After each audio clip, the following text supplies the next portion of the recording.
Welcome back to Ray's Talk Show, the podcast that won't be silenced. Thank you so much for joining us. This is your host, Ray Collazo.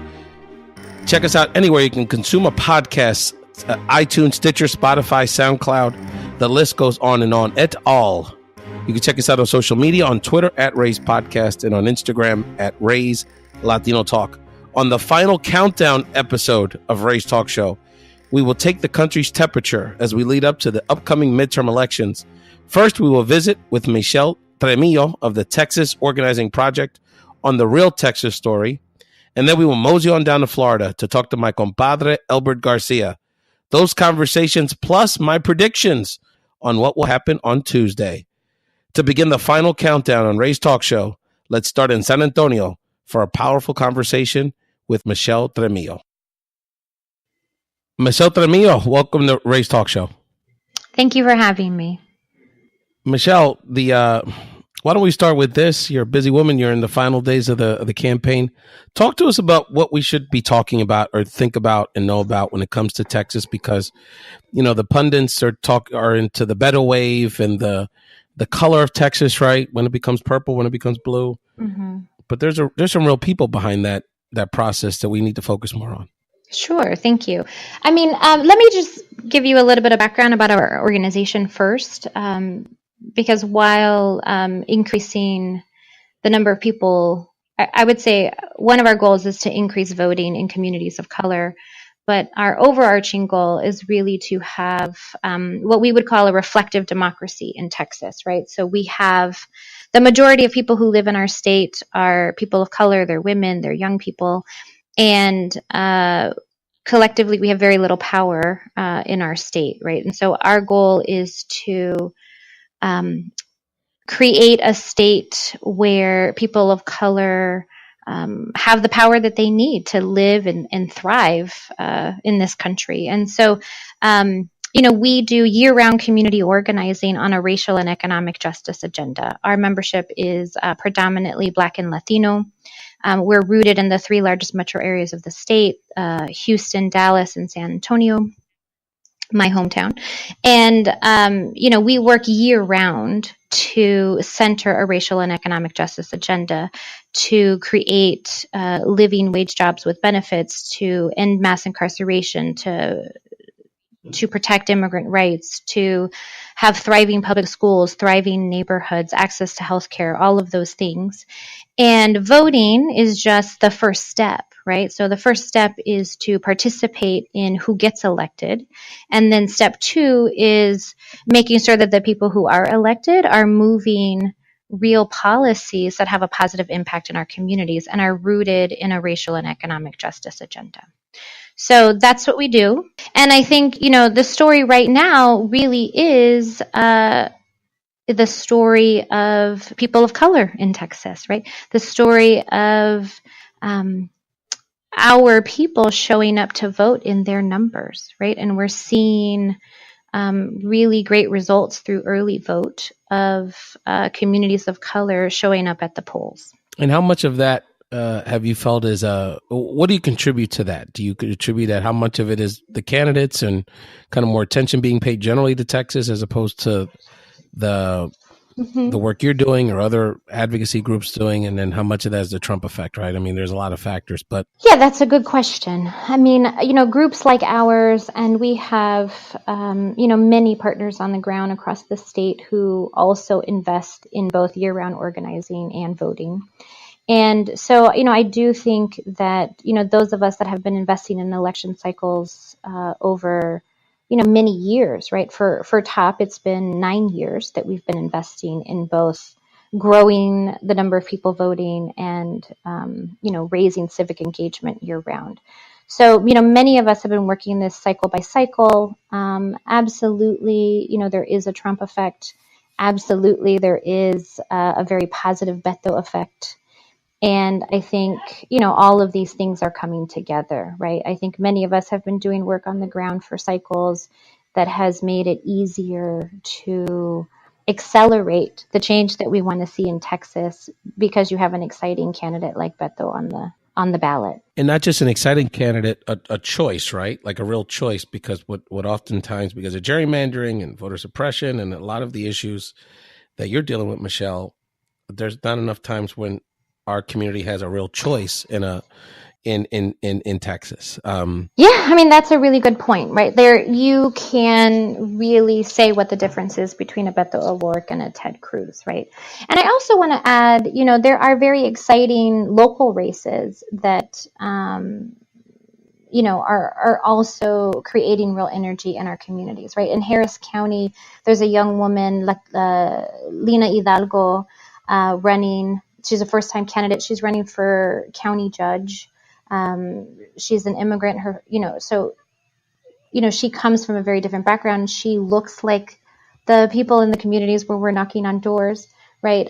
Also in Harris County, we have a slate of really awesome Black women who are running for judge, right? And so it's also exciting to be able to vote for change at the local level, right? And that we actually see in the ballot reflected our communities. And that's something positive to vote for. That's right. And you're listening to Michell Tremillo, the executive director of the Texas Organizing Project. We just began collaborating recently, and I think you're going to hear a lot more of Michelle, not only on Ray's talk show, but on the national stage. She has a lot of lessons to share and a lot of best practices that we not only need to support building her capacity with her organization, but also expand in other parts of the country. The other part of the work you do that's so fascinating, Michelle, to me is, you explicitly are working in both Latino and African American communities and building that just incredible coalition in Texas. And I know it's not easy.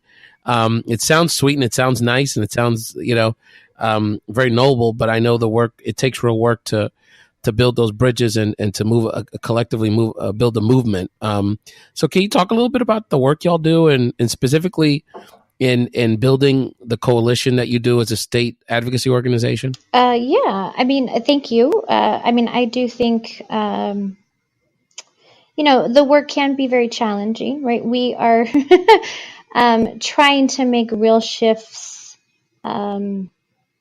in cities and in a state that, our state is very racist.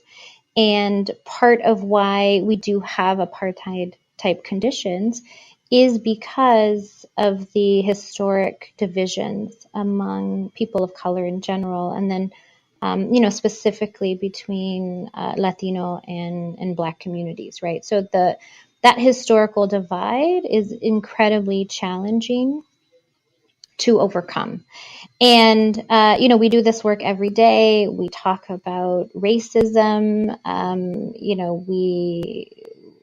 Every year, we bring our leaders together from all across the state. We did it this past July and really talked about how race is a social construct for the first time.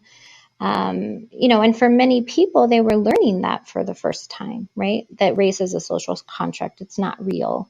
In the sense of science, right? And, that, it takes real learning. It takes real, opening hearts and minds. And it also takes drawing together the common struggles, right? When we talk about ending mass incarceration and we talk about, stopping deportation, we really look at, well, who are these for-profit prisons that are benefiting from locking up, Black and brown citizens, and then who are the same for-profit corporations that benefit from holding people who are undocumented in detention centers, right? It's the same people profiting, right? That's what it is about. And I think, when we really draw, we can draw the similarities. We can draw that we have common struggles, right? Our neighborhoods are increasingly both Black and Latino, right? There's increasing diversity in our neighborhoods. And so, our schools, right? And so, that makes it a little bit easier because then we're actually talking about the same schools and we're talking about the same neighborhoods. But even when we're talking about historically, Black neighborhoods and historically Latino neighborhoods, they're equally divested from, right? And we need to fight equally together for investment in all of those things, right? And I think, we spend a lot of time moving away from either or type choice situations, right? Because what happens is we get pitted against each other, right? Either we're going to get money for, the Black neighborhood or the Latino neighborhood. And the truth is we have enough resources for all of our neighborhoods, right? And so we really have to overcome the constant pitting against each other that happens when you do this work. And how do you go about doing that? How have you found you've been able to overcome that framing that these other political forces try to put on our folks to create this economic pressure and this try to divide and conquer strategy? How are you so building much those of bridges? it is just naming it, right? So much of it is confronting it when we see it and hear it and feel it in lifetime. And then again, we do training to really help ourselves identify, when we're falling into those traps, and we do training to help ourselves be able to communicate, right, and talk about that, right? These are like the tension. It's hard to confront our own internalized racism, right? Like we also have to confront that, right? Like we all have. You and I could do a whole other podcast about Latinos who are Republicans, right? So the internalized racism that we all have, right? Like we live in a racist country. And so we walk around with all of those things. And it's a day-to-day thing. And it is really about never backing away from being committed to building that unity. That's right. And you have the other layer that I know you're engaged in is this concept of there's obviously the Latino African American dynamic, but there's also regardless of ethnicity, whether you're Black, Latino, there's the native born or the multi-generational Texan that you're organizing and has their set of challenges, especially living in these urban areas that have been under-resourced in many ways. In contrast that with the more recently arrived immigrant population, regardless of their status, because there's economic competition, there's cultural dynamics there as well. So I wanted to ask you, Michelle, how has it ongoing? How has the family separation at the border crisis impacted TOP's work this year? It's hard. I will just say, today in the middle of, knocking on 11,000 doors across the state, we're also had a phone call earlier this morning with members of our organization from across the state to figure out like what we're going to do to meet these families when they finally make their way to the border, right? And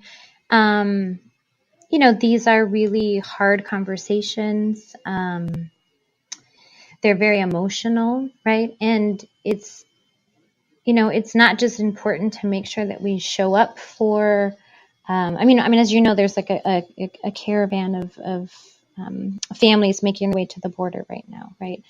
And, at every level, it is about showing up to show people that they're not alone and to, really counter the hate, right, that is coming out. And I think, we were just talking about how we're going to meet this caravan. And like, who can go to the border to meet this caravan, right? We're not willing to put permanent, I'm sorry. This work is very emotional. So, it's all right, Michelle. It's real. Like it's we real. Only want to send I know what you're citizens. Saying. You don't want to put anybody in harm's way either, right? Like, there's going to be 4,000 families there. There's going to be 15,000 law enforcement, like state troopers, right at the border. The potential for violence is so big. The potential for a permanent resident to get caught up in a problem, right? Our DACA recipients really want to be there, and they can't be. It's a terrible moment in our history, and these are real lives. And it's hard, right? And it's hard to have that conversation and then turn around and go, all right, now let's go knock on doors. But you know what? Like having someone like Beto in office is that much more important, right? And having local elected officials that will provide some layer of protection for our communities, right? And it isn't just, I think, it's easy to see the hatred at the border I mean, the hatred of our national leaders, and like it plays out along the border, but that hatred is pervasive in all communities of color, right? It it isn't making headlines because it isn't. You don't have that heartbreaking visual of tearing families apart, right? You don't have little children crying as they're being separated from their parents, but children are separated from their parents every day in communities of color through mass incarceration. We we lock people up and they can't afford bail, so they sit in jail for months, right? What happens to their children? What happens to their family because they can't afford a bail of $1,000 or $5,000, right? Like, this country tears families apart. It tears apart communities of color. It does not discriminate, like which which ethnicity, which race, right? It just does that, and it has to stop. And we believe in the power of voting, but more importantly, we believe in the power we have the day after the election to and it's so pervasive change. From a policy perspective, because, and this is one of the ways with our economic messaging we've been doing, and especially when we're messaging to native born or Puerto Rican Latinos, is that regardless of, you may feel, regardless how you feel about the immigration issue, but you have to understand that, resources that we're literally taking money out of programs like healthcare to help people with healthcare, housing, or other social programs to not only deport people or separate people at the border, but also to incorporate our friends and neighbors in our local communities. And by the way, and not putting resources, think about the amount of resources and military personnel that Trump's talking about sending to the southern border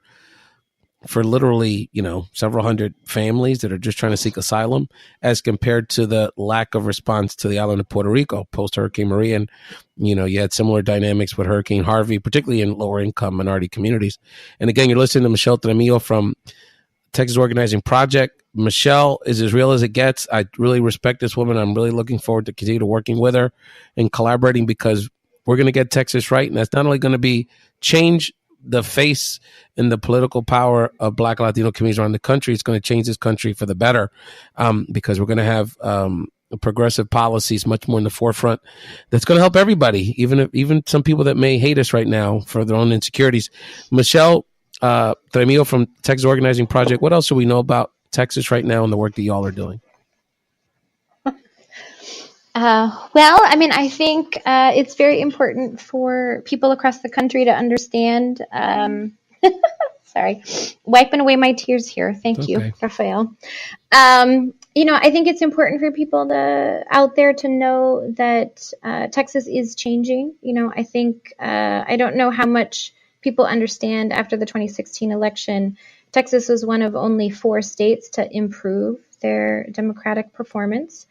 Hillary Clinton lost by only 9 points in Texas. That's a huge jump. A big jump. And I think, regardless of what happens on election night, we're going to see, that the majority of us are turning out to vote. The majority of it, like, we are growing in our numbers, and we're a huge state, so it takes time. And so I think.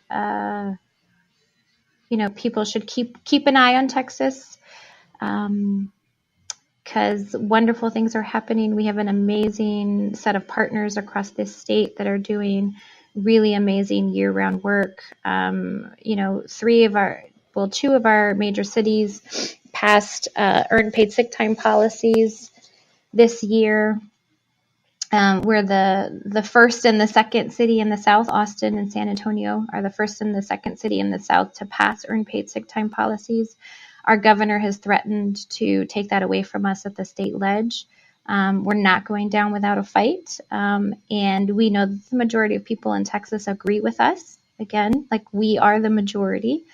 We couldn't have the final countdown to this election cycle without checking in with the Sunshine State. And, in the midst of all this chaos, it looks a little sunnier every day. Had to bring on my Florida compadre, Elbert Garcia, to talk about this election cycle and these midterms from the Florida perspective. LB, It's getting hot in here, isn't it?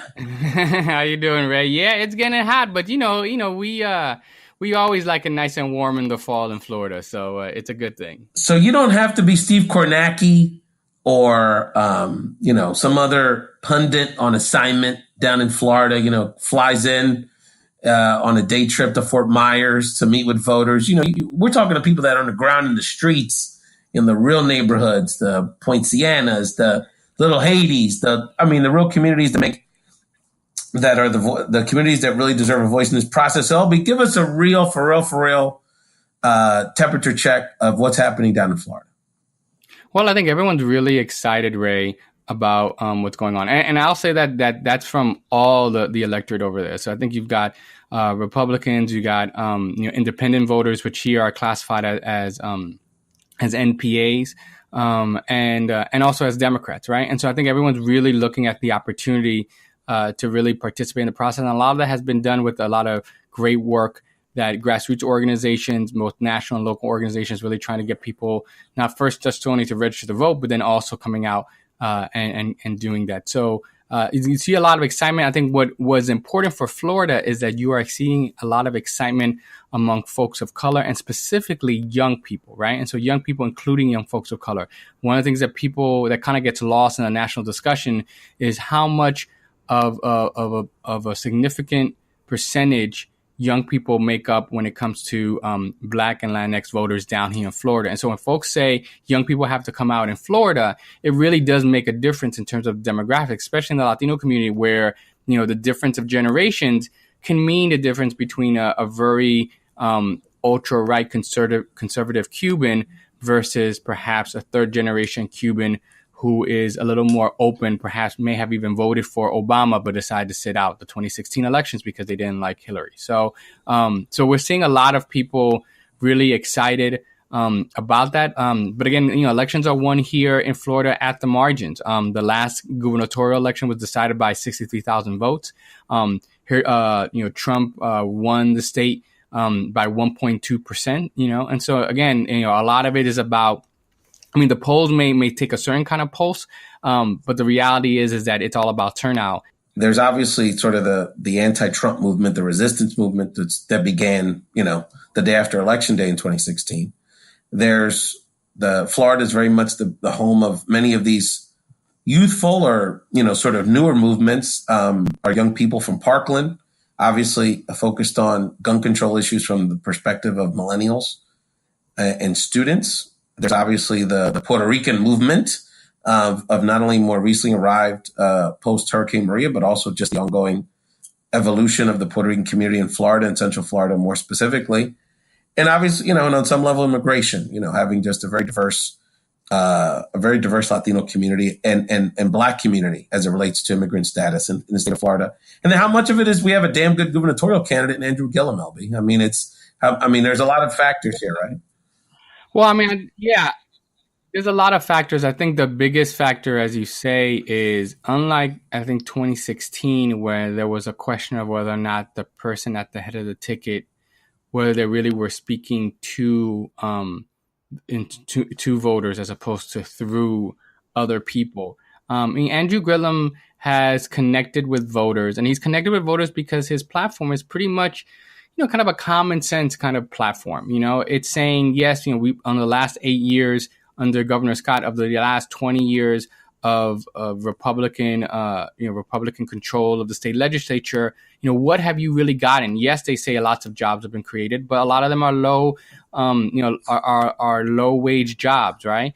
They say, yes, that they're wanting to have their healthcare protected in some ways extended, right? They want to be able to not just succeed, but have some help in terms of succeeding. And so I think he comes across as a candidate who's going to listen to folks and really present a vision, right? So it's not just being anti-Trump or anti, corporations or anti anything. It's about what are you for, right? And so I think part of it is really stepping into a vision and asking voters to be a part of a process where we envision a state and a community of the future, right? And what does that mean? That means a state where people's work are valued, that you're earning money that you can actually then pay for things that you need, that people can have affordable, not just affordable housing, but affordable communities, right? Where we can, look, yesterday was Halloween, right? Like, how many folks were able to, that sense of sometimes a community that we sometimes feel when we see our kids knocking on doors and getting candy, that sense of community. Can we not just have that on one day of the week, but can we actually have that for 365 days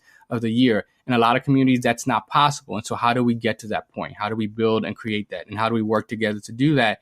And I think what you're seeing in terms of these two candidates is that you're seeing two different visions for Florida. I think a lot of, some of the national discussion has been about base elections and right and left and where's the middle and where's the center. But the reality is that in Florida, and I think for a lot of the country, it's about what kind of path do you want your country and your community to be on? And in the Gillum versus DeSantis race, you're really talking about, and someone like DeSantis really replicating the kind of Trump feel that he's created on the national level to recreate that on the state level, right? And you're talking about somebody who wants to continue economic policies that have favored corporations, and in many ways, those who are rich getting richer, right? But the reality is not just rich getting richer, but the creation of also of kind of pulling up the ladder of people, so that folks who are working class who are in the middle class, that they can't succeed and get better, right? And so that versus a candidacy in Gillum, where he's really trying to kind of expand democracy, expand economic opportunity, expand folks so that everybody can participate, and that it doesn't mean regardless in terms of your zip. Candidates matter, messages matter, energy matters, talking to people matters, thinking about the success and the momentum that Beto O'Rourke, and we'll talk later about Texas in this episode, has wrought simply by going to every county and sort of not conceding any voter due to progressive principles and just being a good Democrat. And Andrew Gillum has been a shining beacon of that. And in Florida and also the Georgia race, which we'll talk about later, really is emblematic of where the country is right now. And, just thinking about if you took race out of it, if you took ideology out of it, Andrew Gillum is clearly more prepared than DeSantis. And the fact that this is even close and really speaks to sort of, in many ways, kind of where our country is right now. We have this sort of emerging diverse movement and electorate and demographics and young people that believe in inclusion and aren't concerned as much about the diversity of their friends.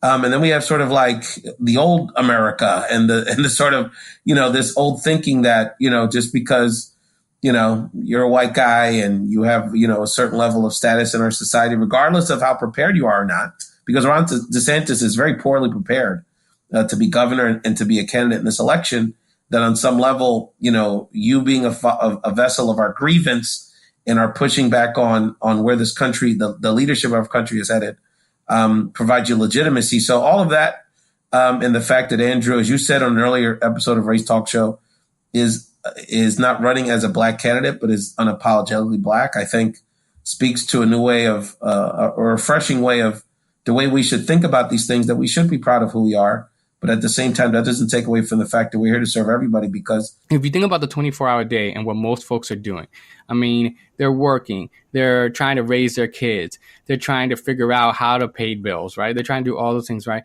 And so you have the distractions and also the real concerns and problems that people are trying to deal with, to take time out of that to then go and vote, assuming that even if in your own community that it's actually easy to vote, right? Easy to register and easy, because not every place is like that. That takes a certain, not just a amount of commitment, but that also takes, a certain amount of kind of hope. And the truth is that there's a lot in this world that gives reason to just stay home and get yourself under the covers and just try to survive, right? And so I think what we're trying to see in Florida here is that people are trying to get out of survival mode, right? And being led by young folks who have kind of the optimism and want to seize the day. I mean, democracy is about good people seizing the levers of democracy to do what is just and necessary. I wanted to ask you, last time we spoke, Elby, and we've been pretty critical of Senator Nelson's run on Ray's Talk Show, and the man who was an astronaut, he's creeped up in the polls. So I wanted to ask you, from your perspective, is that a function of Nelson waking up a little bit against Rick Scott, who's, as much as nutty as he is, he's a very strong political animal. and has won a few elections and statewide elections already in Florida. I think it's certainly. Look, I mean, I'm gonna be real. I think it certainly is a function of the second, right? I think it certainly is a function of the second. And so it's like you having this battle. I think it's funny. Like if you step outside and try to examine this from another perspective, like from a sports perspective, this is the contest between Rick Scott, who is pretty much a clutch politician, right? I mean, like him, he wins the close games, right? Like he just is, he's clutching. But he's clutch versus Senator Bill Nelson, who is just almost like a Teflon kind of politician, right? Because you wonder, how has this guy been able to be in office? Because I wanted to ask you how the attack on the 14th Amendment is playing. And I specifically wanted to ask you about South Florida because it's been interesting to see how the Cuban Americans running for Congress, people like Carlos Curbelo, who's an incumbent, who's in a close race, but in particular, Maria Elvira Salazar, who's running in the 27th district. That's the district in South Florida that's being vacated by Congresswoman Ileana Ros-Lehtinen, one of our sort of moderate Republicans that we've been able to work with over the years in Congress on a variety of issues. She's running against former Clinton cabinet member and University of Miami Chancellor Jonas Shalala. There's been a lot of criticism of the Democrats for not bolstering a progressive Cuban-American candidate like Jose Javier, the state senator. And so Maria Elvira has sort of tried to initially support Trump or try to align herself with Trump, saying, quote unquote, it's something we should look at. And then in subsequent media opportunities, she's denounced the concept. Obviously, that's a touchstone issue for immigrant Latinos, regardless of where they're on the ideological spectrum. And Corbello has denounced that notion. So just wanted to give you a sense, how is that conversation playing out in those races down in South Florida with it? I think, I hadn't seen the update from Elvira in terms of trying to pull back. I saw her initial reaction in terms of that we have to consider in looking at this stuff. And which is, again, this is one of those things that just like, it does burn me up, right? Like there are very few litmus tests I have when it comes to in terms of my personal voting. But this thing in terms of what's at the core of the 14th Amendment, right? And this idea also that like, and I know this sounds weird as a man saying this, criticizing a potential woman about this, but it's like, women don't have babies to get benefits, right? No one goes through 9 months of labor just to be like, oh, because I want because I want to get benefits, right? There's this fallacy idea of like, hordes of folks like coming in and like just dropping babies as if like that's something that is so, it's not like, switching out an ID card or something like that. Right. And so, so I do think in terms of, I think as Latinos, I think, Cuban American folks are kind of looking at this but the truth is that there are a lot of older Cubans who look at the situation with the undocumented. And they look to say like this, almost like looking down on the youth, right? And kind of saying like, well, these are folks who are abusing the system, right? Almost as if like, not recognizing their own privilege in terms of when they came in. But there's also a lot of older Latinos in general, not just Cubans, who kind of look at this and again, not recognizing either their own family history or their own history of coming in when rules were different and changed, right? And so kind of being able to say, well, if they're abusing the system, then then the carrot and the stick says that you need to take out the benefits, right? But it doesn't, that's not a fundamental tenet of our society. And it's also, again, it is hypocritical, right? Especially for strict constitutionalists who are Republicans to now suddenly say, well, there might be some issue around, what the framers meant in the 14th. No, the 14th is pretty much clear, right? If you are born in the United States, you're a citizen. Punto. Caso cerrado. There's no issue in terms of that, right? And any change that people want to make to that, if you want to change it, then that's another fight. But to kind of argue and say that. But again, I think this is part of... and for Trump to argue that he can just potentially just change that with an executive order when that's clearly constitutionally, there's incorrect. Right. And again, this is somebody again, and again, it's the hypocrisy, right? The hypocrisy of folks who are talking about quote unquote law and order, to suddenly be like, to basically throw it up. But this is what's in some ways, dare I say the genius, right? The political genius of Trump is that like he knows it's going nowhere, right? He knows that it probably will stand in terms of the courts, and he knows he'll do that, but he's going to do it anyway because for him that brings street cred, right? Yeah. That brings a certain amount of like defiance to the system and defiance to like all these different kind of folks, which right? is and his folks, the thing that probably the saddest thing in this cycle is the fact that it still is on some level. We'll see how effective Tuesday, but on some level, the hate, division, and basically the white supremacy is still wins for a significant amount of his base. And quite honestly, I mean, if not the majority of white America, an alarmingly high percentage. Well, the question that I think that people have to ask themselves, and I think we will see this in the midterms, and we're going to see this in 2020, right, is how much has that message grown, right, versus those people who believe in that message just standing up more proudly and more louder. Right, because when I look at it, when I look at the numbers, and for example, in 2016 nationally, but I think also even in the state of Florida, the people who voted for, well, definitely nationally, Trump didn't get more votes than Romney did, right? In terms of like people coming out for that message and that cause. What caused the election to for Hillary to lose in many states was the amount of people who actually came out for the opposite side, for the Democratic cause, right? To be able to do that, right? And so if a lot of people stay home, then but your message hasn't grown, right? Then, in some ways there is a little bit of hope to say, okay, well, maybe it's just good people need to come out and stand out. But the question is, like, after 2 years, 3 years, maybe 4 years of this being seen as the political norm, will more people come out to say like that, hey, I actually believe in this stuff? And again, as white people, as quote unquote white people, and I say that as a general term, right? Like as white identity begins to formalize itself in a world where it's no longer demographically the majority, right? As it begins to identify themselves.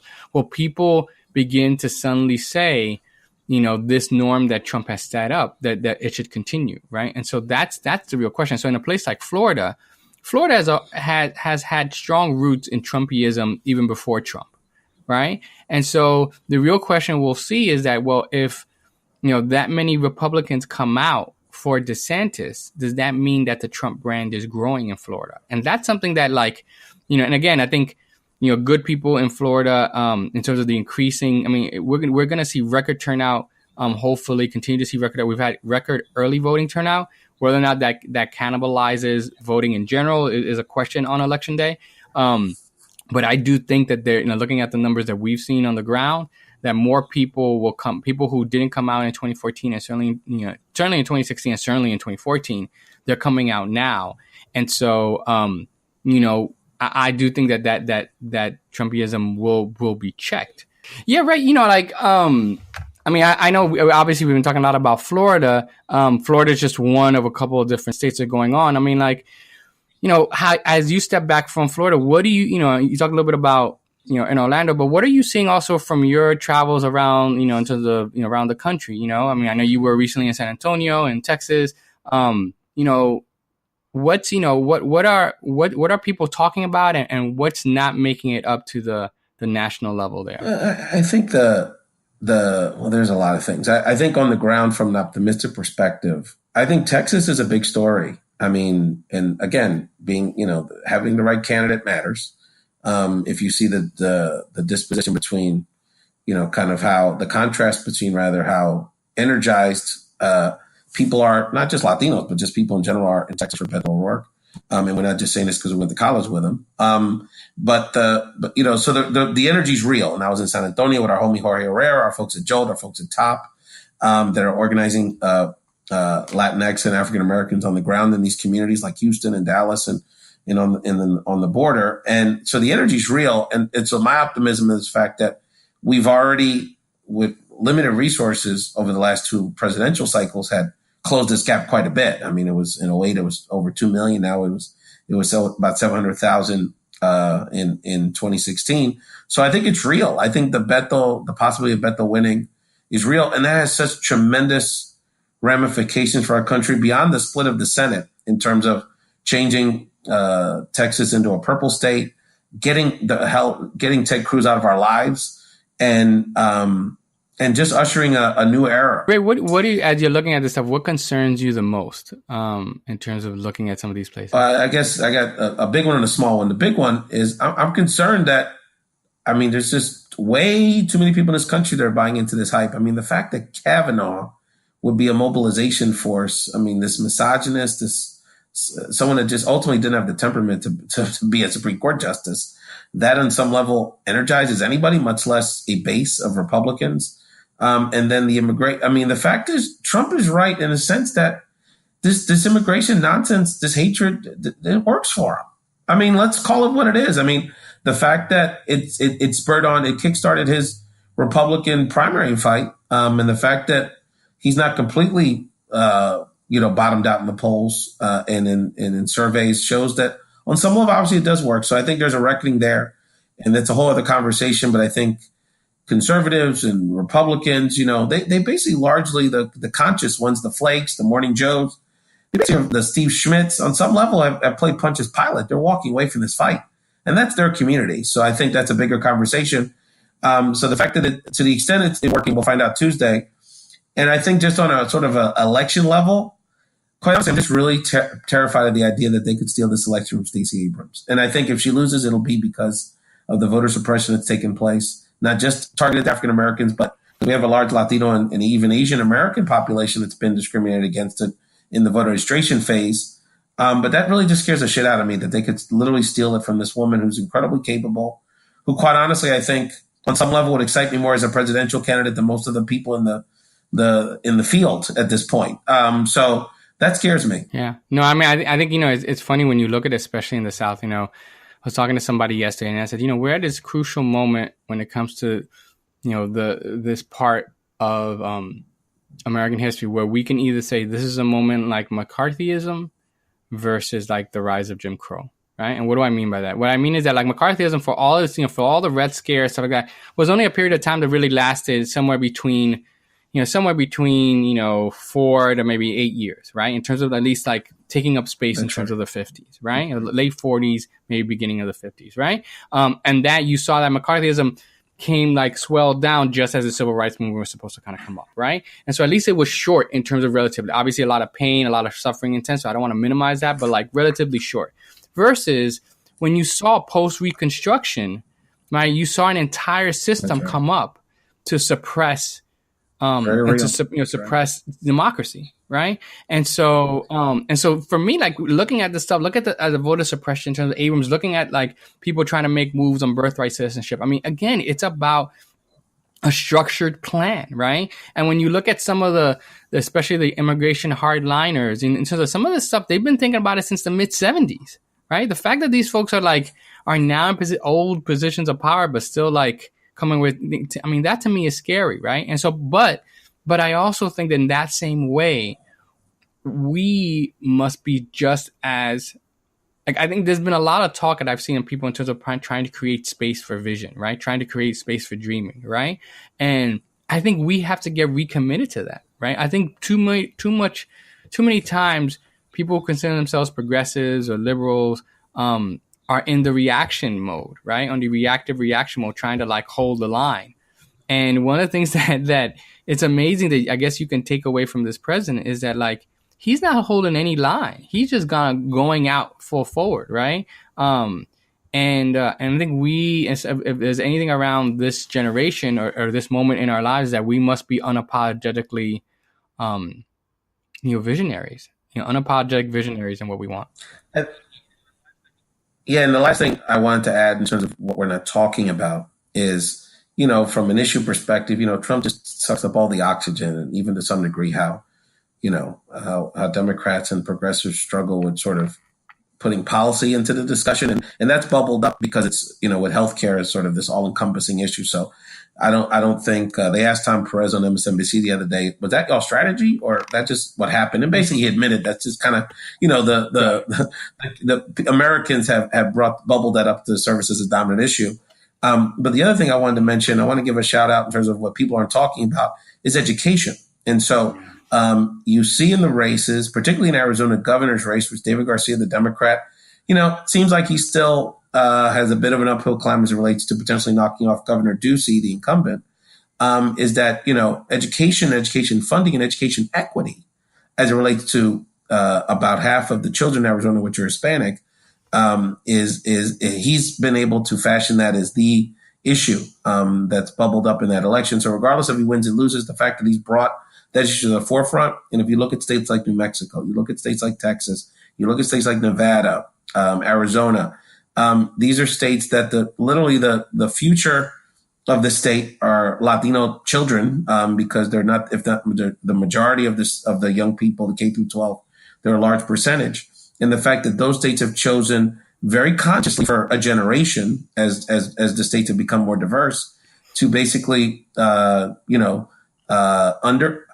incredibly underfunded education. And so education as a civil rights issue, as a civil rights imperative, and also just as an economic engine for the future, is something that I want to commend David Garcia in Arizona for bringing to the surface, whether he wins or loses or not. So I think that's something we're not talking about, and it's been a challenge for us to talk real policy as it relates to this election. So Elbert, I want to thank you for joining, brother. I know you're not just about Florida. We want to shout out all of our great activists down there. I just put on Facebook yesterday for Luis Cedros. Bring it home, brother. Bring it home. And all of our friends, Zoe and Catalina and Jared and all of our Marcos, Betsy, Anitzi, all of our friends in Central Florida, mobilizing the Puerto Rican Latino vote. They're doing yeoman's work. Andre, all of our homies at FNM and everywhere else. LB, I'm sure we'll be talking sometime very late Tuesday night, potentially after a congratulatory cocktail. Yeah, maybe we should think about doing something live. We'll figure it out. We'll figure it out, brother. And props to you, Ray, for I know you're doing a lot of traveling, doing a lot of the behind the scenes work in terms of doing that. So congrats, really congrats on trying to, and again, we build and we lift each other up as we build. So congrats and props to you. Appreciate you, brother. We'll be in touch election night for sure. Best of the family. Okay. All right. Thank you, LB. On to my predictions. Simply put, Democrats will take the House by winning 40-plus seats, and the key will be a near sweep in the suburban and exurban House districts in California, in the Northeast states. People are talking a lot about my Philly suburbs, rightfully so, but the New Jersey races, to me, are going to be more indicative of what we're going to see around the country. And you're going to see, starting in New Jersey and on the East Coast, and then throughout the evening in Florida and going out west, the impact of Latina voters and Latina organizers will be significant.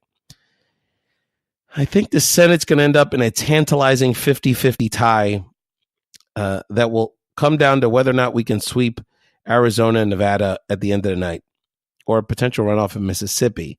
North Dakota's gone, partially due to anti-Native American racism. And I believe we cling on to Florida. Nelson sneaks in on Gillum's coattails, and we win 3 of the 4 between Tennessee, Texas, Arizona, and Nevada. That leaves it up to Missouri. Can Claire McCaskill pull it off? As Homie the Clown once said, I don't think so. I will know one thing. It won't be our fault. Look at the early vote turnout in Florida, Texas, Arizona, and Georgia. Oh, Georgia, for the benefit of our country, for the love of God, por favor, please elect Stacey Abrams. Future president, that woman needs a platform to lead our country out of this grim period.